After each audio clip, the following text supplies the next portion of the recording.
Hello, everyone, and welcome to the Switch4Good podcast. I'm Alexandra Paul, and I'm with my wonderful co-host, Dotsie Bausch. Hi, Dotsie. Hello, hello. It's good to see you. Me too.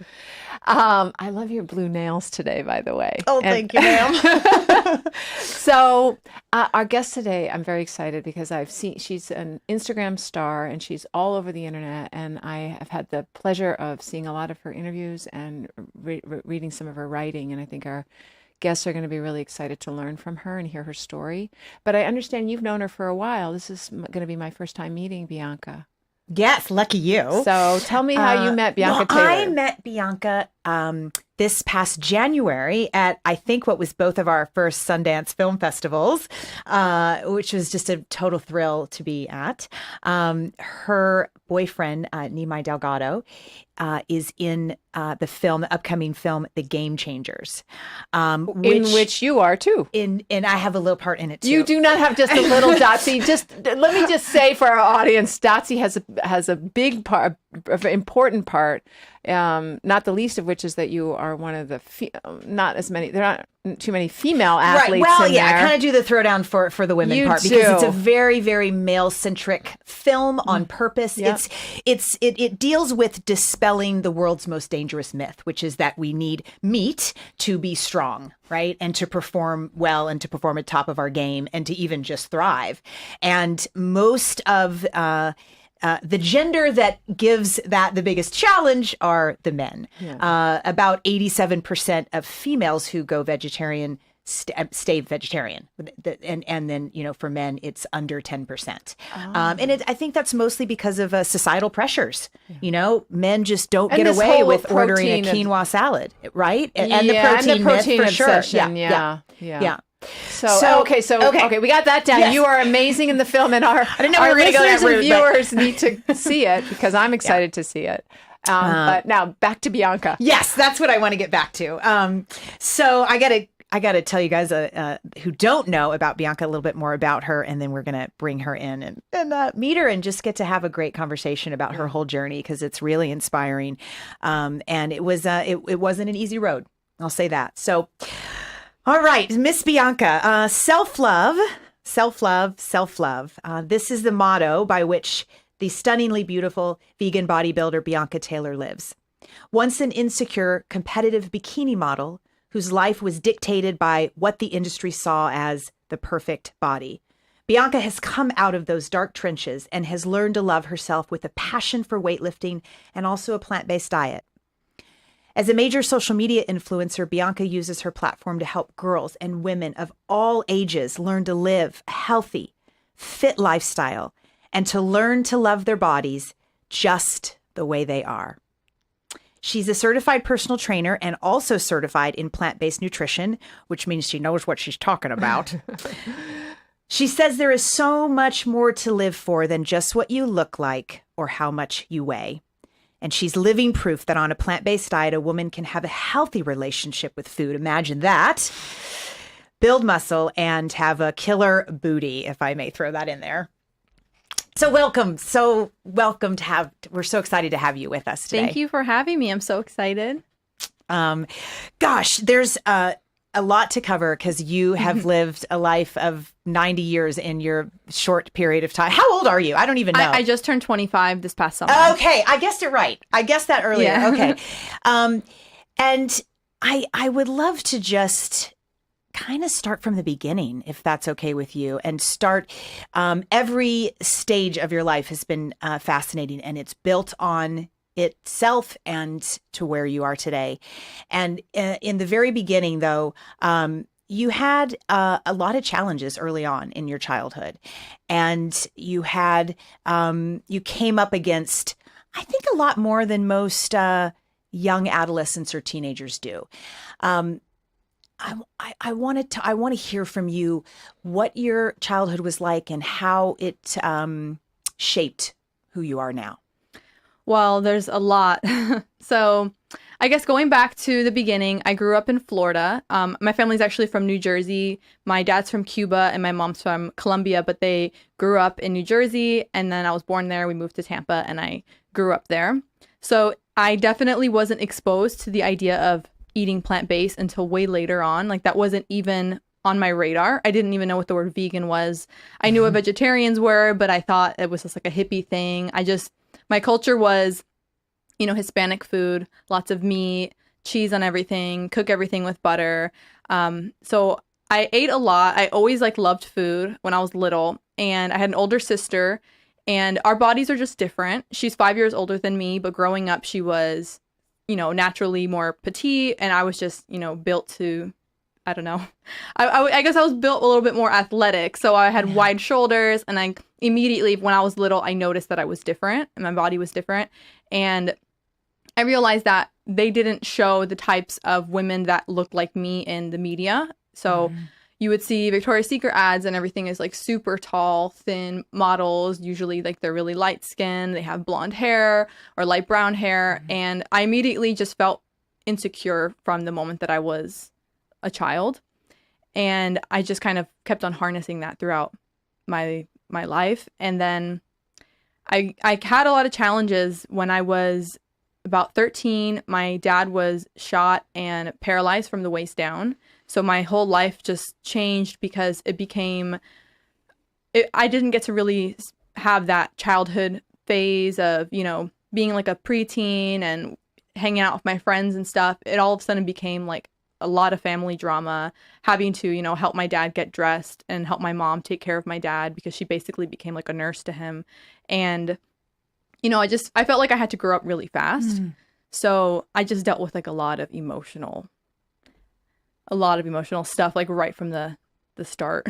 It's so what happened? You're cruising along and your family's, cruising along, and is it an accident or did someone mean to shoot him? What happened? Yeah, basically, long story short, my dad was mixed up in the wrong types of things. Okay. And somebody put a hit on him. And luckily that night that happened, I was at a friend's house. My sister was at a high school football game. My mom was with my brother, so he was home alone. And 3 men came and attacked him, beat him almost to death, shot him, and thought that he was dead. So he was bleeding out on the driveway. And the next door neighbor happened to take his trash out in the middle of the night and saw him, and they had to helicopter him to Tampa General, and he was in the ICU for a long time. So it was just, one day, I remember it really vividly. I was supposed to go shopping with my friend that next morning, a Saturday morning, and I slept over her house, and I woke up and I got a phone call, that my dad was in an accident, and nobody explained to me what it was. And just from that moment, my life was just never the same. I don't think I viewed life the same way other, 13-year-old girls did. What an amazing, traumatic thing to happen to anyone, to anyone with whom you're close, especially a father, right? Who suddenly is taking care of the family and then now can't. Yeah. But also at that age, you already felt like a little bit of an outsider, right? How did that translate into how you viewed yourself? Because now you had a dad that was very different from the other fathers, your friends. Yeah, and I already felt, different, like I mentioned, just because I was going to a private school and it was predominantly white, and I was the only Hispanic person there. I didn't really view myself as different because of that until later on in life. I look back on it and I realized, wow, I really, was different. But now it was my family was completely different. Anytime any of my friends came over, they immediately were like, why is your dad in a wheelchair? And I wasn't allowed to talk about why he was shot. So for basically up until, my 20s, when I started basically becoming so public on social media and just being really honest about my life experiences, I always was taught to lie about what happened. And I would just say it was a home invasion. My dad was attacked. But so it was just a lot of shame. I felt like I wasn't ashamed of my dad for, that happening, but I was ashamed of the fact that I felt like I had almost a second life. I would go to school and I was trying to I wanted to talk about lip gloss and shopping and Justin Bieber, but instead it was I would go home and my family was falling apart because from that accident, my parents ended up getting a divorce. It was just a lot of stress for my mom to take care of my dad that way. And I was really angry about that. My sister went away to college, and I felt like I said, I had to grow up really fast. And my dad wasn't like a regular father figure. He already wasn't like a regular father figure. My dad was always like very loose about the rules. He wasn't like a strict dad. Like if I was going on a date with a guy, he didn't care. And then that happened. And suddenly, I really felt like from that point that my dad wasn't like very fatherly to me. Like he's my father by blood and I love him still, but I didn't feel like he was, I wouldn't go to him for advice on boys or. How did what happened to your father shape your experience with trust and truth? Because you were being asked to lie for a long time. Yeah, that's a really good question that nobody's asked me before, but it's actually one of the main reasons that I developed extreme trust issues, because I felt like if I have to lie about my life, like anybody could be lying about anything. I felt like, I didn't even know the real reason why my dad got shot until a couple years later.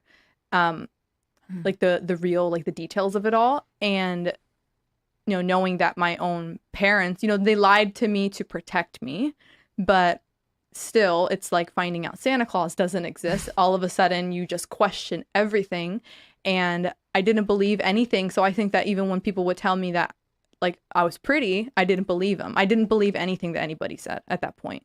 Like, I only believed something if I, read it in a book or something like that. Like, I was really, really good in school. I was really good academically, but I basically just didn't really believe anything I heard from that point. And then do you remember when there was a shift to, are you able to believe people now and trust them, or only certain people? Are you still leery of maybe a stranger or someone you've just met a couple of times? Well, I feel like at this point in life, I'm really good at analyzing people, and I can tell if somebody's lying to me, but Ooh, that's a perk. Yeah.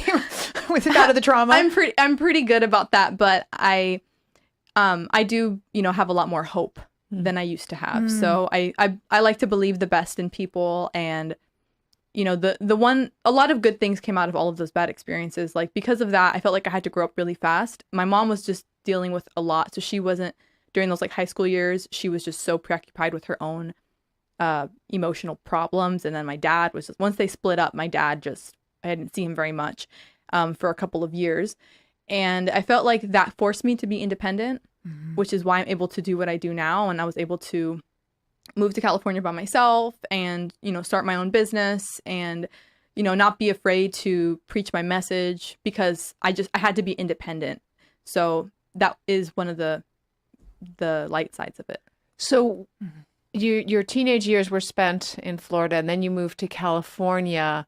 Tell us what happened. So I stayed in I stayed in Florida all through high school, but I always wanted to escape. Like I said, I would, whenever I would come home, I felt extremely depressed. Yeah. And I just felt like I just wanted to kind of get out of that atmosphere. Even though I loved my family, I just felt like all of that drama that came with my dad's accident and my parents' divorce, it was constantly being thrown on me. I felt like because I'm a middle child, so I felt like I was like the tug of war between my parents, and it was just a lot. And I dreamed of moving to California. I looked up colleges that offered scholarships in, different parts of California. And I made it a goal. I was like, I'm going to move there one day. I'm going to start my own life. And my whole family, like, they thought I was crazy because they're like, California's so expensive. I mean, compared to Florida, it's very expensive. Totally. So expensive.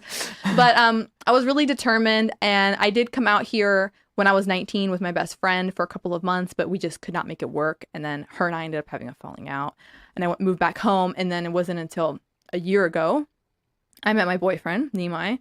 And who is a wonderful man. You have very incredible good taste. Advocate too. You have a good sense of what a good person is, and that's really important. Yeah. I knew so we started dating online, basically. So we were like talking over Skype and FaceTime for a couple of months, and then I would fly out here to meet him. And when I first started talking to him, I didn't even know he lived in California. So I feel like, things just aligned perfectly. Whenever I would come to visit him, I would be out here and I would be like, I just love, it's so progressive out here. People don't think I'm crazy because I'm vegan. There's actually vegan restaurants. Like, there's none in Tampa. So you were already vegan. Let's back up then, because I want to hear your vegan journey. Let's back up to when you started getting into, I think you were exercising, but you weren't vegan. your dad, it's important for us to note that your family, your father owned a hot dog stand, Yeah. and you worked there.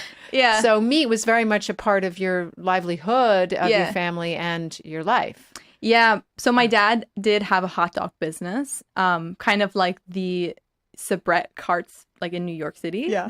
And it was called New York Hot Dogs. That was it was called. And he would do all types of events and stuff like that. He had that from way before his accident, and then after his accident, it was kind of stalled and just, you know, for a couple of years. And then he got back into the business, but he couldn't work it himself because of his condition. So me and my brother and sometimes my sister, we would work, and that was my first job, was making hot dogs, being like a hot dog cart girl. It's so funny because nobody ever really asked me about that. But yeah, I mean, meat was a part of my life for so long. Like, it was just a staple in my diet. I believed that I needed it for protein. And it's so funny because my best friend my childhood best friend, she would always try to be vegetarian, and I would tease her for it. And I would always say, like, you need to eat chicken, you need the protein. And we've ended up reconnecting after like all of these years, and she thinks it's like hilarious that I'm vegan now. But now she actually decided to go vegan after we reconnected because I got her to like watch some documentaries, and she's all on board. But yeah, when I was little, I mean, the concept of plant-based diet was like non-existent. And I got into bodybuilding when I was about 19, and that is a very, you know, meat heavy industry because it's all about Why? How did you get protein. into it, or why? What made you just say, "Hey, I'm gonna enter a bodybuilding contest"? Well, I was working at a gym. I was working at an LA Fitness, and I was just like the front desk. And I worked there for 2 years, and I loved my job there because And LA Fitness in Florida. In Florida. We just want to be clear yeah, here. Yeah. yeah, I was still in Florida. This was before my move, and I was working there. And like I said, when I would go home, there was just so much stress and drama, and being at work was like my escape. So I would end up hanging out at the gym longer, and I started to work out, didn't really know what I was doing. And then one day I was working out, and a guy who was a bodybuilding coach approached me, and he told me, you know, you would be great to compete and blah, blah, blah. Like, just sold me the whole like, dream of being like a bikini model. And I was like, okay.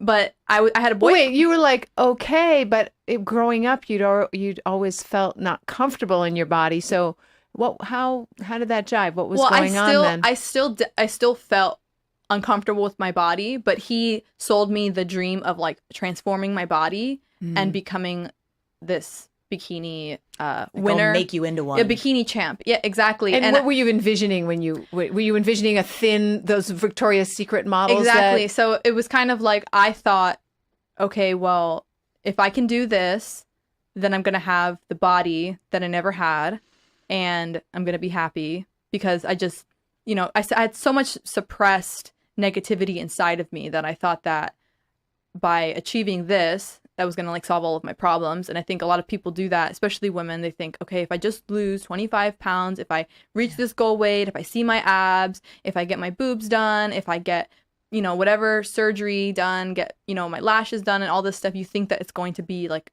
all of a sudden the thing. Yeah, you're going to be happy. And also, I think it's also feeling a control, like you have control over your destiny. Yeah. You know, you have some control about how you're perceived. Exactly. And I think that I liked that idea also. I wanted to be able to just take charge of my life because my life had been so out of control my whole life. It was just all of these events happened to me and I had no control in them. And then I was just kind of living day to day, and I wasn't happy. And then this coach approached me, and he kind of sold me the dream. He thought that I was, you know, I had a good look and that he could mold me, and he trained me every single day in the gym. And at first I wasn't going to do it because of my own insecurities, but I had a boyfriend at the time, and we were just about to break up. And I mentioned to him, oh, this coach told me that, you know, I should compete. And he was like, you don't have the body for that. Like, he just straight up put me down and just called me out on my insecurities, saying that like, I don't have the shape, I'm not athletic, I'm too curvy, all of the things about my body that I already felt, you know, bad about. And then we ended up breaking up like a couple days after that conversation. Good Girl. Yeah. See ya.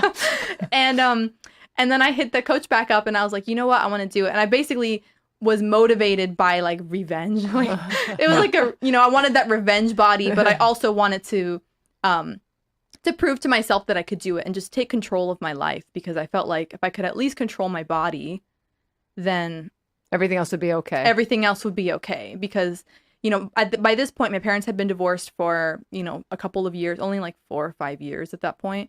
And it was still a lot of drama. I mean, they had a really, really rough divorce, and I felt like it went on forever. So talking about controlling your body, for those who could help a lot, you got a boob job. yes. Afterwards, anything change? Did you still, what did you work on your emotional self through that process, or was it like boob job is going to equal happiness, and then did it? So I thought that the boob job was like the last missing piece, because I'd done everything else. So I started competing, and from the beginning, that same coach, who was actually a very toxic person in my life, but the good thing is that he did get me passionate about fitness, which later on became what I do for a living. But from the beginning, he told me, once I had gotten shredded for my first competition, he was like, you look perfect, but you need boobs. I'll buy them for you and you can pay them back. That's how bad he wanted me to win, because the more clients he had that won, the better it looked for him. And I was just like, I never thought about that. Like, I was insecure about all these other things about my body, but I never thought, like, the idea of cosmetic surgery terrified me. Just like going under. I just like had a big fear of that. And he said that, and he said he was going to fix my teeth because I have a crooked tooth, which is one of my biggest insecurities. Oh, you have a beautiful smile. Thanks. Yes, I do. I think I agree, but Thanks.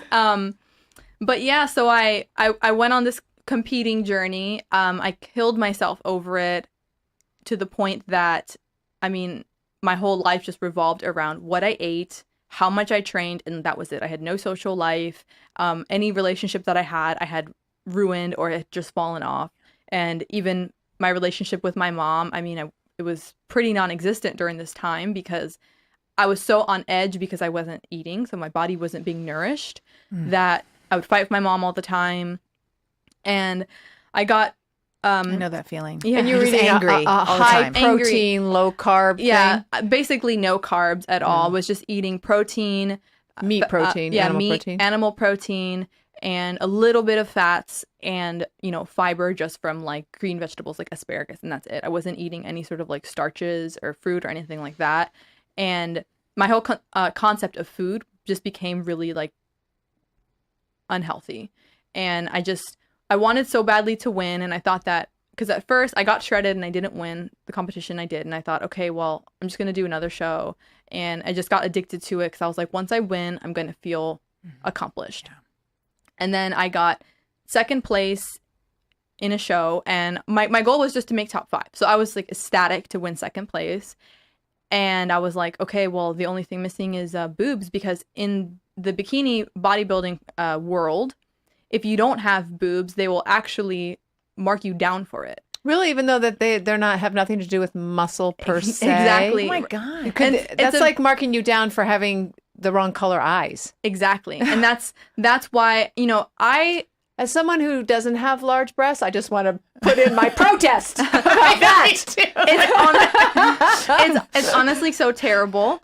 And, I fully support my boyfriend now in competing and everything that he does, because it's different. He does it because he's trying to prove that vegans can do it. But when I was doing it, I was just purely doing it out of, I want to win. And I feel like if I win, then I'm going to feel like a star and everything's going to be solved. And then It'll be all good. yeah, it's all going to be good. But the judges will tell you, they'll be like, oh, everything looks good, but you need a smaller waist, or everything looks good, but you need implants. And like, that was the thing. So I got second because I didn't have implants. And the girl who got first, I was more conditioned than her, like, leanness wise, but she had That's insane. implants and I didn't. That she bought. Like that we buy those things. Like, Exactly. Make any sense? And they have nothing to do with the work ethic that you put into the sport. Dedication. And that's what makes that sport, a very sexist sport, because the men, they don't have anything like that. They don't get, marked down because of They don't fill the thing. They don't have a with big sock. enough penis. Right, Yeah. exactly. Sticking For right? some, I bet you they do stuff. I bet you they do stuff to that to make it a little expanded looking. Don't you think? But I do you bet think they they do. actually, the judges get debits and say, you Oh, yeah. need to make your penis I'm just bigger? gonna- I hope so, 'cause then they it makes it basically less told sexist. Bianca she needs to have bigger breasts. But do you think they tell, they tell guys your penis wasn't big enough? That's why you got Put a second? larger sock in I there. don't think so. I highly doubt it. It's just, for the men, it's they're judged on their muscles, their posing, everything that, bodybuilding was founded on. Yeah. But for the bikini division, and they also do this for the figure division as well. What's the difference? There's bodybuilding and then bikini bodybuilding, or it seems like everybody's wearing a bikini. So everybody is basically, but in the bodybuilding competition world, you have, for women, there's the bikini division, which is the smaller division, and it's more about like being toned, and I say that with like finger quotes because that's what they tell you. And then there's a figure division, which is they're a little bit more muscular. The posing is different. Okay. They need more muscle mass, and they need to be a little bit leaner. And then there's women's physique, which is bigger than that. And then there was women's bodybuilding, but they took that away from the sport. They don't have women's bodybuilding anymore? They took it away because they took away like the Mrs. Olympia women's bodybuilding title because it wasn't, I don't know, sexy enough. And I did a TV movie where I starred as a girl who started off as a fat girl who became became a bodybuilder, and I won my competition, which is hilarious because I had a month to get into. Oh my show. God. It was just so ridiculous. It was an 80. What's that movie? It was We might have called to check Getting that out. Physical. Okay, all right. And Put it on your it list, people. was so crazy, but it was about bodybuilding in Yeah. terms of they had the bodybuilding champions as extras and all around me. But, and so I'm really surprised. A lot of them look great. Like Lisa Lyons looked amazing. But I think maybe they couldn't decide. Are we just about muscles? Or are we about the balance between muscles and femininity? And so they started. right, yeah, and I think that it didn't really make sense that they did that just because the bikini, you have different things for each division. But I did bikini. My dream was to eventually move up to figure once I had trained enough and put on more muscle mass. But I didn't get there because I ended up leaving bodybuilding once I saw the sexism of it, and I just saw how bad it was for me to put so much emphasis on my aesthetic rather than who I was or what I was doing. Okay, let's in talk life. about that because you had gotten the breast job, Yeah, which and you then- wanted. You'd gotten second in a competition, which made you ecstatic. You looked the way the Victoria's Secret models were. So you basically got everything you thought would make you happy. What happened then?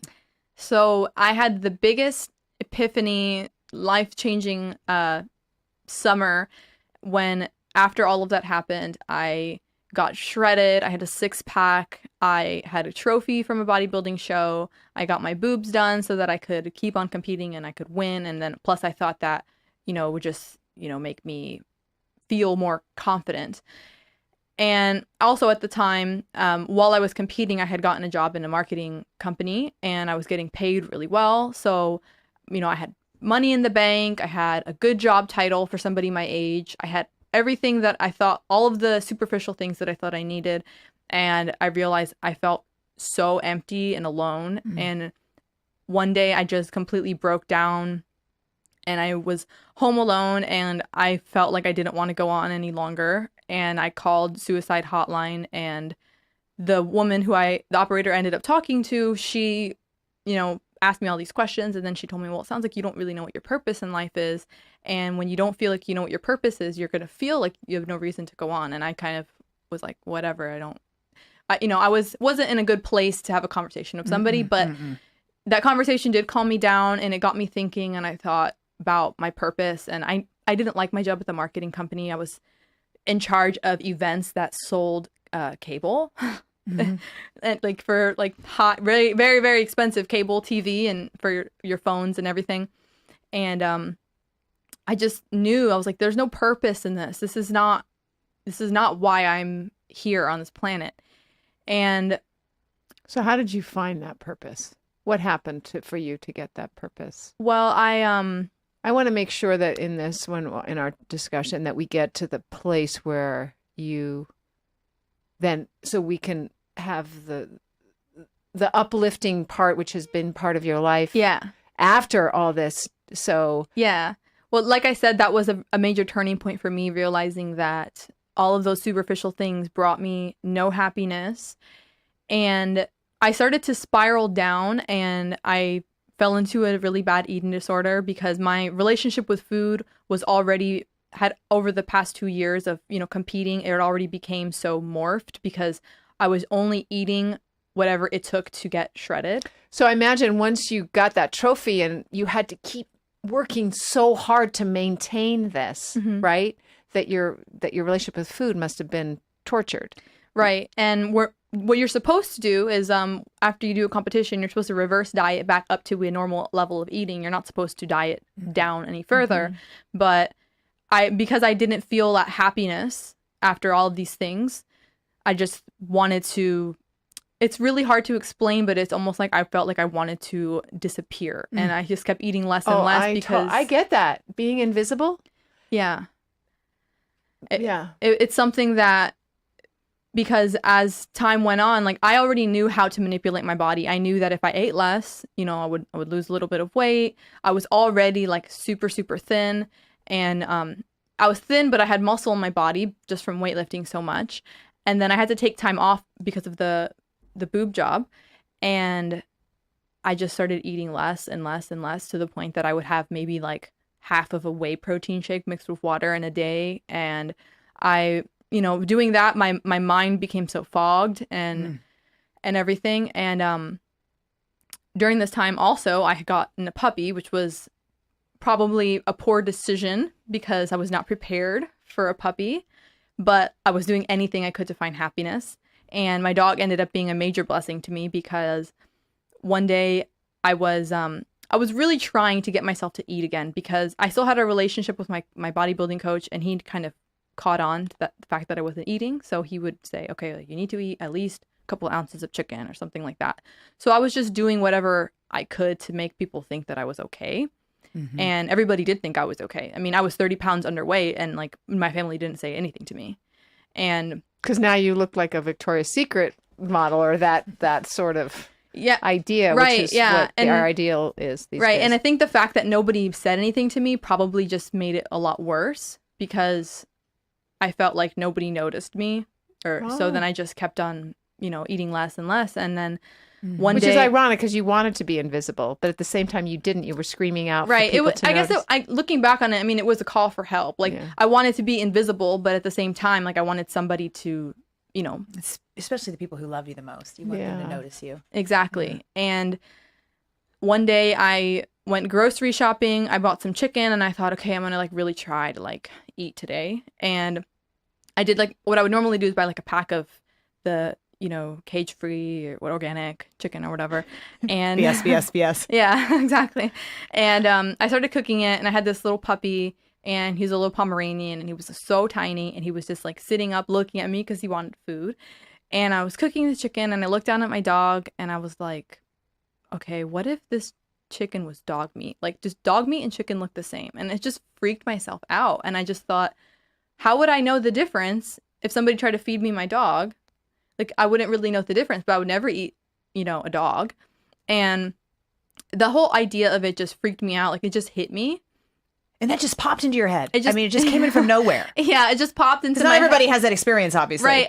For a lot of people, they see a documentary or they see something online, like a video. It was honestly, my house was silent, and I just had some raw chicken, and I looked at my dog, and I just thought, this doesn't make any sense. And I lost my appetite, and I got on the computer and I searched, why do people go vegetarian? Because I didn't know like vegan was a thing. And I started reading all these articles about the environment and just the whole agricultural industry in the West and how it has this major effect on the world. And I was so highly emotional at the time because of my, my state. And I just like broke down crying, and I just thought, like, how could I continue to, live this lie or to keep on doing something that is so wrong? And because I guess I had felt like up to that point I had been like broken so many times, and then I thought, how could I live a life that contributes to so much suffering? Yeah.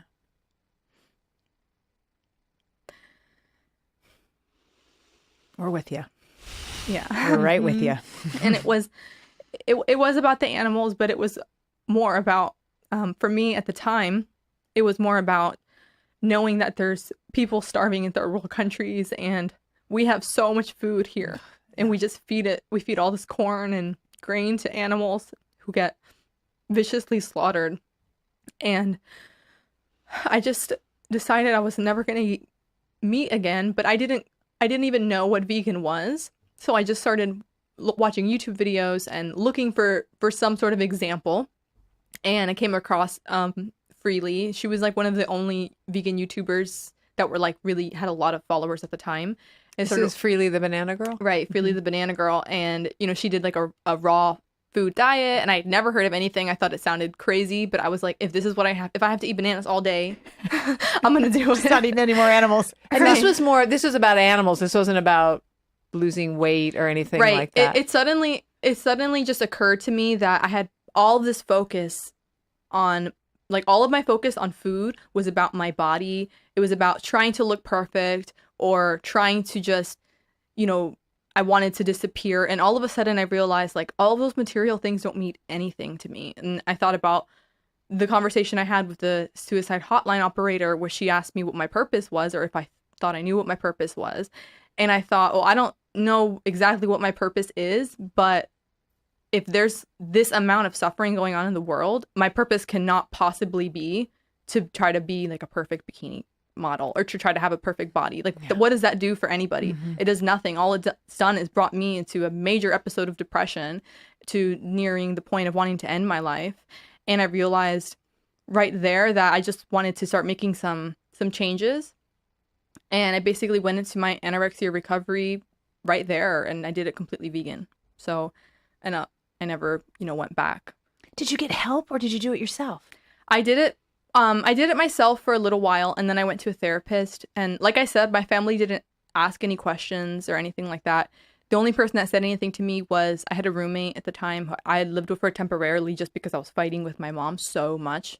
And one day my roommate was like, you know what? You look gross. She said it in a really mean way, but in a way where it kind of like, I was like, what do you mean I look gross? And she was like, you look so skinny. You've lost so much weight. Like, I know, because she knew I was competing. She worked at the gym with me. She was like, I know, you were competing and everything, but you've just taken it too far. And I remember I was posting like fitness stuff on Instagram at the time. And I remember posting a selfie and getting comments from people saying, ew, you're too skinny.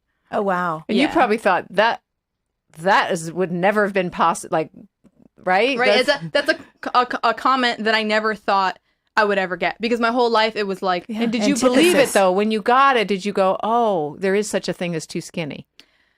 I don't quite know if it, registered in my head that way, but all I thought was like, wow. So before I was too thick, I was curvy, I was too short, I was this, I was that, and now I'm too skinny. So it's like, no matter what I do, nobody's going to be happy with what I look like. So I have to be happy with what I look like.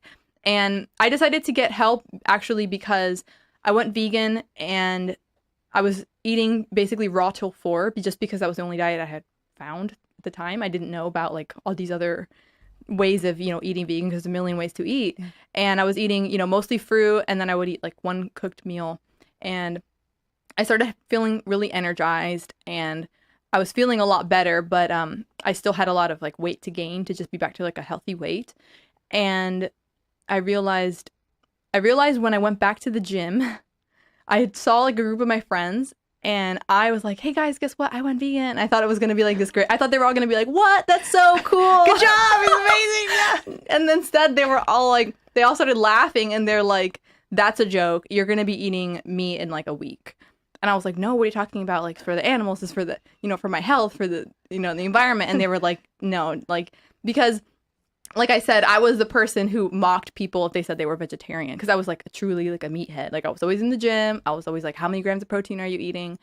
And did you feel different when what changed for you both physically and spiritually when you went vegan? Physically, I felt I had a lot more energy. So I would wake up in the morning and I would jump out of bed, and I didn't feel as like groggy and foggy as I had felt before.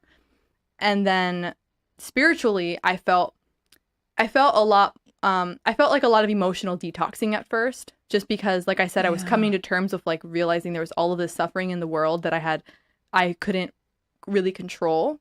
I could only control like my choices, and I dealt with like a lot of emotions coming to the surface that I had suppressed. So my insecurities from when I was younger, and like the pain I felt from my dad's accident and my parents' divorce, and all of the times that I had been depressed and I felt alone. It was just all like came bubbling up. And I think that had to do with I was eating so healthy that it was like my body was just detoxing. I had all of this suppressed stuff in my body. And yeah, when I went and told my friends at the gym that I was going to be vegan, they all laughed at me. And then, you know, I was really, really skinny at the time still. And they were like, yeah, well, like you have no muscle and blah, blah, blah. So now your job is to get muscle as a vegan. Right. So then Game on. How was that? It was so much easier than, I didn't even go into it thinking, oh, this is going to be hard. Because I was so motivated by the fact that I was like, okay, I'm going to prove to everybody that you can do this.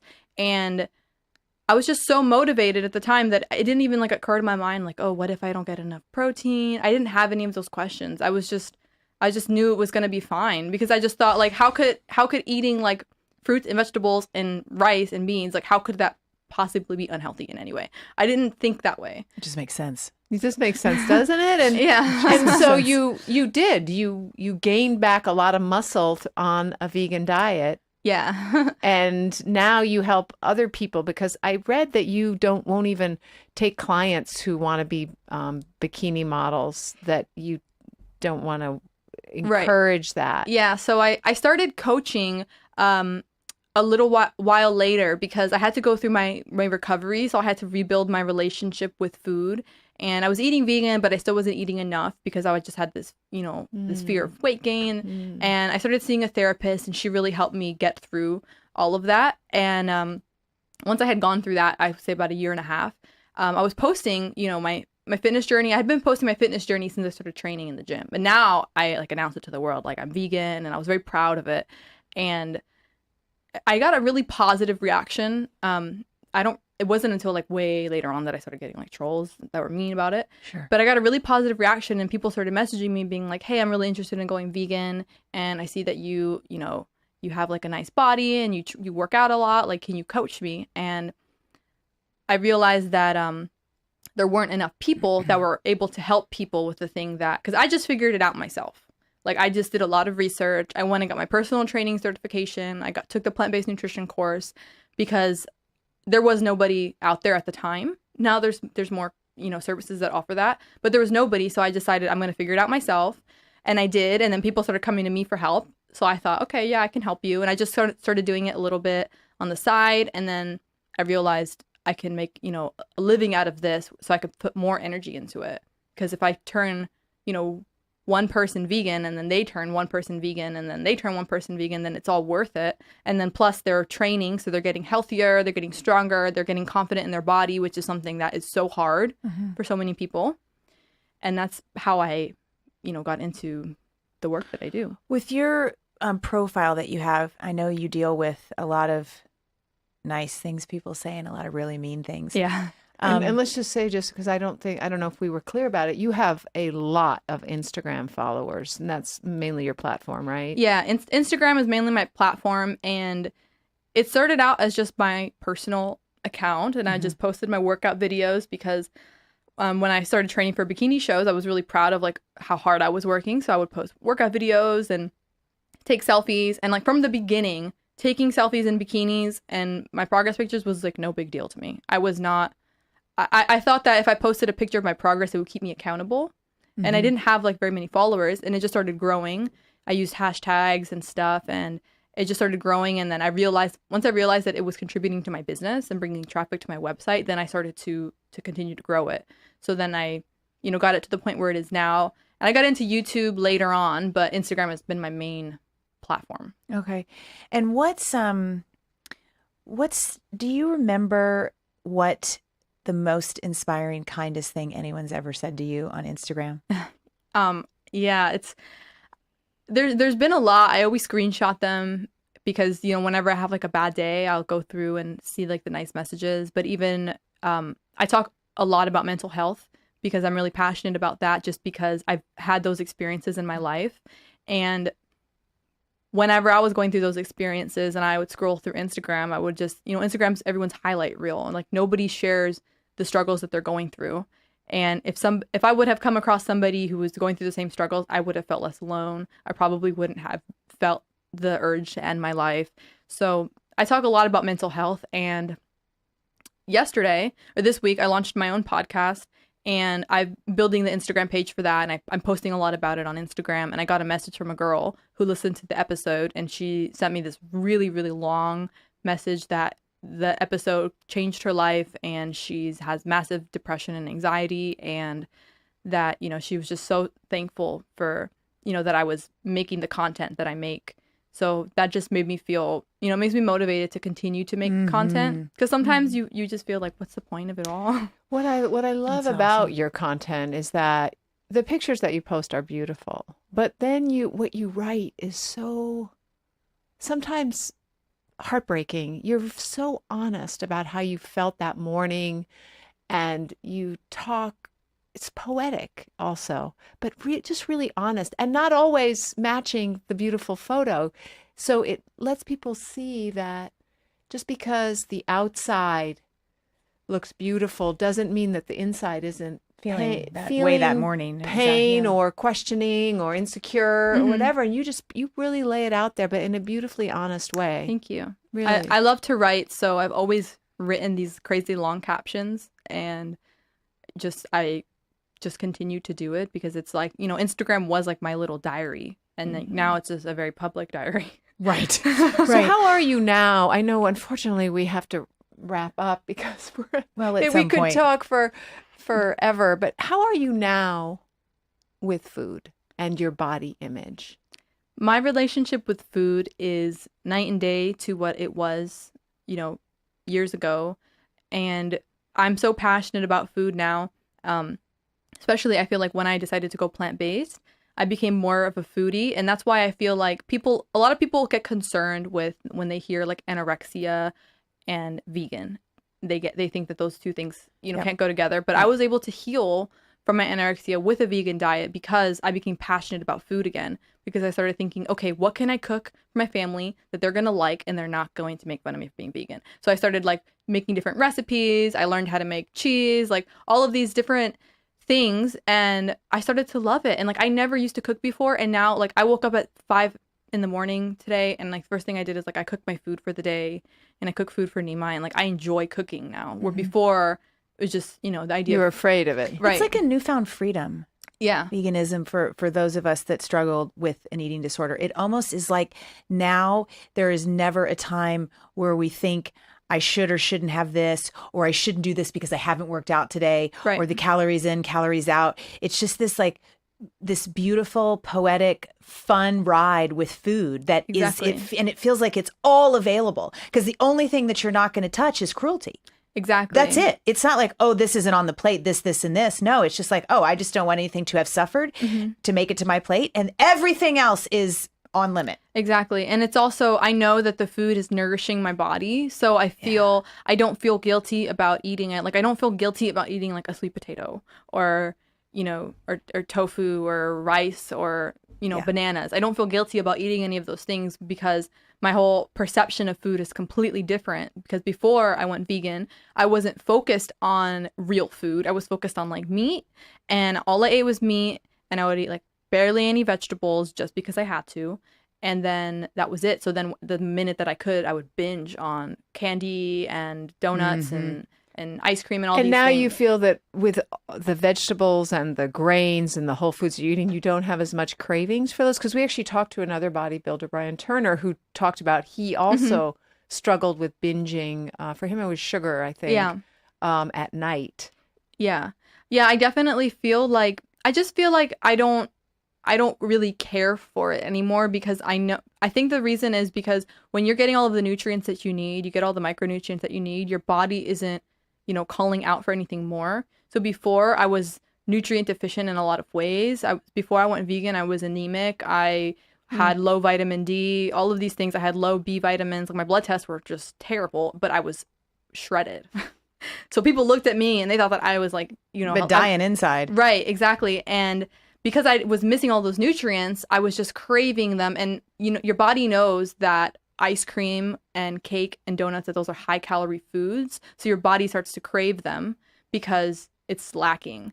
But now, all of my nutritional needs are met. So I don't really care for those things. I still enjoy like, a vegan donut if I feel like it, but I'm not even really that inclined to the junk food.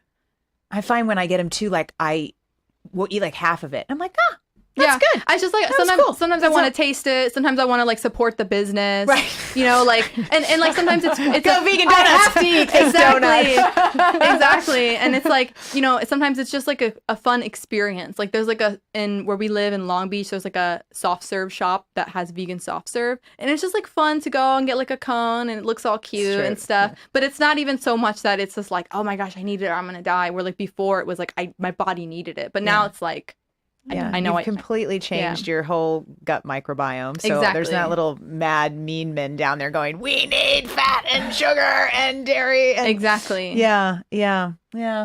So what do you tell if a client comes to you with that same relationship with food that you had that was unhealthy? What is a step or two that you encourage them to take? How do you deal with it?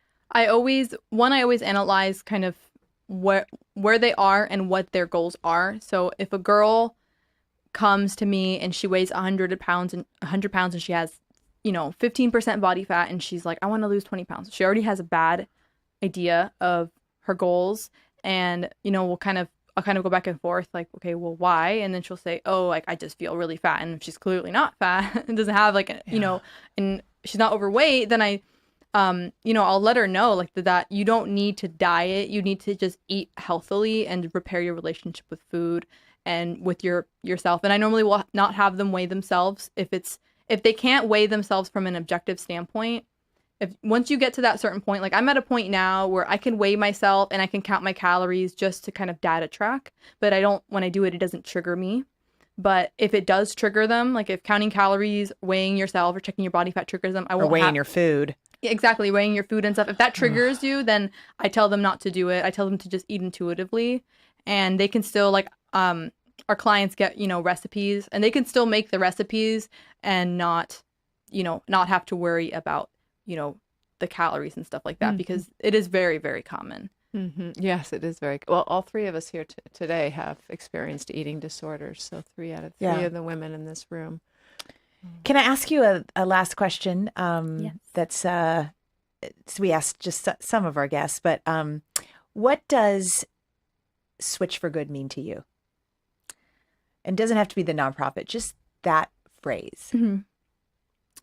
I would say that Switch4Good means to change your life for the better of others. Because for me, when I decided to make the switch, I didn't just change my diet, but everything changed. Like my purpose, my passion changed. Suddenly I wanted to serve a higher purpose. And I realized that I wasn't doing that because I was so focused. I was like a very low vibration. I was really focused on, how much money I was making, what my body looked like, my, achievements, that really didn't mean anything. Those things aren't going to matter when we die. We all have the same grave. Those things don't matter. The things that matter is like what you can do for the better of the world. So I would say Switch4Good means to change for the better. That is very wise from a 25-year-old. Yeah. And I have never even put it that way. That was awesome. Thank you. Thank you so much for being on our podcast and good luck with yours. Thank you. And tell us where we can find you. Yeah, we need to know everything. On Instagram, my personal Instagram is Bianca Taylor M. My fitness Instagram is Bianca Taylor Fitness. And then I'm on YouTube. Just search Bianca Taylor on YouTube. And then my podcast is called Badass Babe Radio. Great. Wonderful. Thank you so much, Bianca. Thank you for having me. So thank you so much for tuning in today. If we helped you in any way, then click the subscribe button and let's keep hanging out together. We have so much more to share with you. And if you need more information on actually making the switch for good, please visit us at switch4good.org for loads of info, and you can subscribe to our mailing list where you will receive all sorts of super cool gifts, discount codes to our very fave dairy-free products, and a lifetime of powerful health tips. So join us on the journey to Switch for Good. This is the future.